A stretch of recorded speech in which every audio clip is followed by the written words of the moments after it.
My name is Paddy Nicol. I'm the president and CEO of Orogen Royalties. And as he also mentioned, we're new, in fact, extremely new. We closed our transaction last month, and we are the product of two well-established prospect generator companies, that being Evrim Resources and Renaissance Gold. And so we've now entered into the ever-growing royalty space. And so over the next 10 minutes, I'll introduce the company and explain why we're a little bit different from your average royalty company in a couple of our projects or assets and strategy going forward.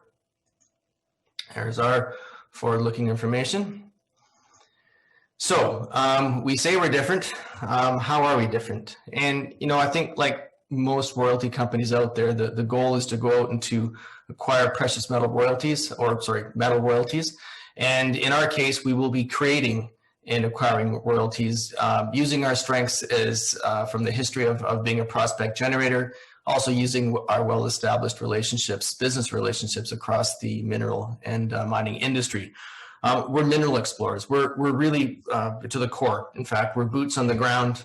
We've got expertise covering the Western Cordillera of North America, which includes, you know, BC, Northwest BC, Western US, and in particular Nevada, and also into Northwest Mexico.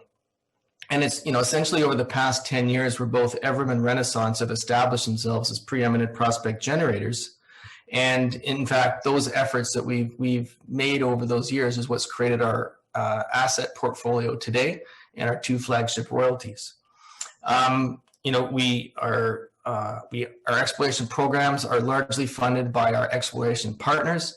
And so, and through those option agreements, we are going to have a greater focus on creating our royalties. And this is where the organic royalty creation comes in. It is in our opinion, the most elegant, most cost-effective form of royalty creation there is. We use our intellectual capital best where we can create exploration opportunities, alliances for our joint venture partners. We do that on a very cost-effective basis, and we do it multiple times, thereby increasing the amount of exploration opportunities for discovery, which also increases our opportunity to crystallize royalties.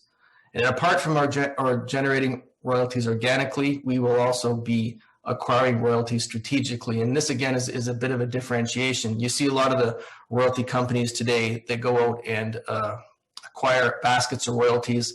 And that's great. You know, that's a fine strategy. But, you know, for Orogen, our cost of capital relative to their cost of capital is high, and we won't be competing in that space necessarily. And so instead, using our knowledge of the regions in which we operate, both on a technical level and a business development level, to pick out projects and royalties that we think have a greater chance of exploration success and a greater chance of going to production and ultimately producing a revenue stream for our company.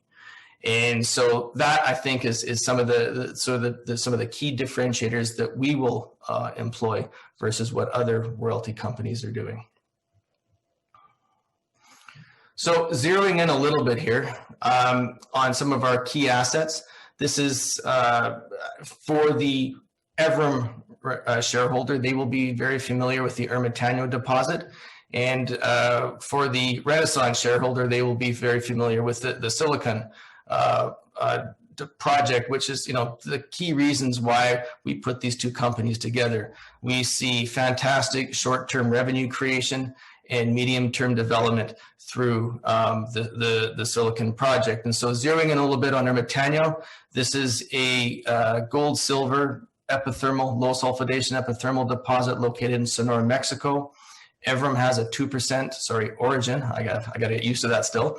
Orogen has a 2% NSR on the project. This is owned and operated by First Majestic Silver. And a couple of the key milestones that we see in front of us are pre-feasibility study that's due out in Q1 of 2021. And that's going to give us a greater handle on what we see in terms of economics and how we're going to value the royalty and plan for revenue in the future. Production on this target or deposit is planned for 2021, so that is rapidly approaching.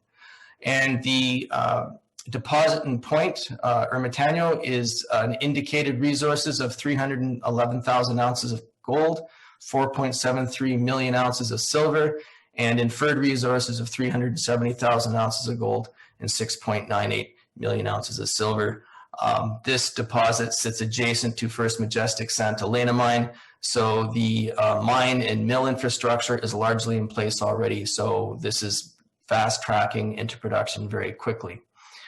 Moving into Nevada, and again, this is one of the key reasons why we did the merger in the first place, is the Silicon project, which is now owned and operated by AngloGold Ashanti. This is a 1% NSR that Orogen owns, located in the Bear Mountain district of Nevada. So over the past few years now, AngloGold has drilled approximately 19,000 meters over 47 drill holes. They have now completed a permit that allows for an additional 109 drill sites. And so, the unfortunate thing at this stage is we don't have any results to announce, to talk to our shareholders about or to the market, but we think that's coming and could come as early as next year. So we're hopeful to see some good news coming off, possibly a resource, but again, that's to be determined. They also have an expanded drilling program in 2020 and that they've embarked on now. And so we're hoping to see the news come off this over the next while. So zeroing in a little bit on both Ermitaño and Silicon, this is a great shot of the portal face that First Majestic has built accessing the Ermitaño vein. This will be an underground mine. This is in fact a photo that's off the First Majestic website. This year, First Majestic has invested approximately US $29 million into the underground development, equipment procurement for anticipation of production next year. In the second quarter of this year, First Majestic crossed into the Ermitaño splay vein. It's one of the offshoots of the main Ermitaño vein. And so they have been very busy. And again, with the PFS that's coming out in Q1 of next year will give us a much stronger opportunity to value this royalty. Moving back into Silicon in Nevada, this is a fantastic shot actually. This really gives you an indication of sort of all the activity that's going on in this part of the world. You've got the lower left-hand side of that photograph. That is the mast of where AngloGold Ashanti is drilling. That is the southern extent of the main Silicon target. They are 1,500 meters from that red dotted line, which is the property boundary. Right on the other side of that property boundary, you've got both Core Mining and Corvus Gold actively drilling. They both recently announced discoveries. Case in point, Core just announced a 71-meter intercept grading 1.8 grams per ton gold. So that's very exciting. Then further along south, you've got Corvus's Motherlode pit, you've got Core's SNA deposit, and regionally, you've got the Bullfrog mine and the North Bullfrog deposit. So lots of activity, a good area of mineral endowment. This is our royalty portfolio in its entirety. You can see that we're spread between sort of USA and Nevada, and also into Sonora, Mexico. We also have 4 royalties in Argentina. A couple notables include the Kumobabi project. That is 1.5% NSR that we own. Again, First Majestic's the owner. This is in the Rio Sonora Valley. You've got Santa Elena, you've got Las Chispas, you've got the Mercedes mine. Our Serape project is also located in there. And we're hopeful to see exploration activity by First Majestic in the years to come. The other notable is the Camaro project, which I think Charles did a pretty good job of promoting there, so I won't spend a lot of time there, but Orogen also owns a 1% NSR on that project.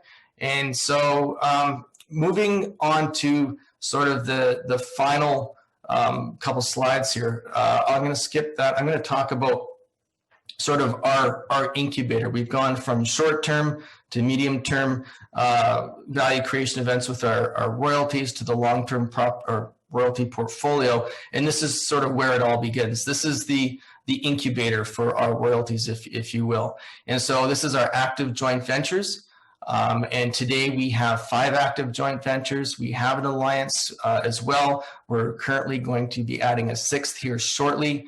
But these are the deals, or the joint ventures that allow for the organic royalty creation. And the more of these we do, obviously, the more opportunities we are going to create in terms of royalty creation and crystallization. And a couple quick notables: Serape project, which we just announced in a deal with Hochschild Mining, is in the Rio Sonora Valley. Orogen will retain a 3% NSR on that project. The Ball Creek project is another one in Northwest BC, where we have the opportunity to retain a 1% NSR with a 20% carried interest. And also with the alliance with Yamana, we can retain a 2.5% NSR. Quick final comment on share structure. We have 11.7 million cash in the bank, shares 170 million outstanding as a result of the merger. We are largely held by retail groups, but we have some fantastic shareholders in Altius, who is our biggest shareholder, Adrian Day Asset Management, and Sprott Asset Management, with insiders holding about 8%. And that's the presentation, and looking forward to answering questions in the Q&A session.